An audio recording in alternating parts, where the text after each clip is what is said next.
এসেছে কোরবানির ঈদ, আর এ সময় কিছু মাংস তো আমরা প্রত্যেকেই কম বেশি গ্রহণ করে থাকি। মাংস রান্নার আজ কিছু সহজ এবং স্বাস্থ্যসম্মত উপায় বলে দিচ্ছে। মাংস অবশ্যই পাতলা করে এবং সাইজে ছোট করে কাটবেন, এতে করে আপনার গ্রহণে সহজ হবে। চর্বির অংশ আলাদা করে মাংস রান্না করুন, এতে করে মাংসর খারাপ যে অংশগুলো অর্থাৎ চর্বি রয়েছে সেটি আপনার খাবার থেকে আলাদা হয়ে যাবে এবং খাবারটা স্বাস্থ্যসম্মত হবে। কম মশলা দিয়ে রান্না করুন, এতে করে মাংস হজমযোগ্য হবে এবং আপনার পরিপাকতন্ত্র অর্থাৎ গাট হেলথ ভালো রাখবে।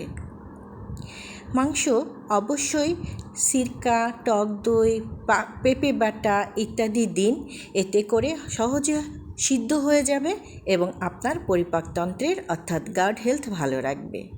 রান্নার সময় কিছু সবজি যোগ করতে পারেন, এতে করে মাংস হজমযোগ্য হতে পারে, যেমন বাঁধাকপি, পেঁপে, এসব খাবারগুলো মাংসতে সবজি দিয়ে রান্না করলে মাংসটি সহজে হজমযোগ্য হয়ে যায়।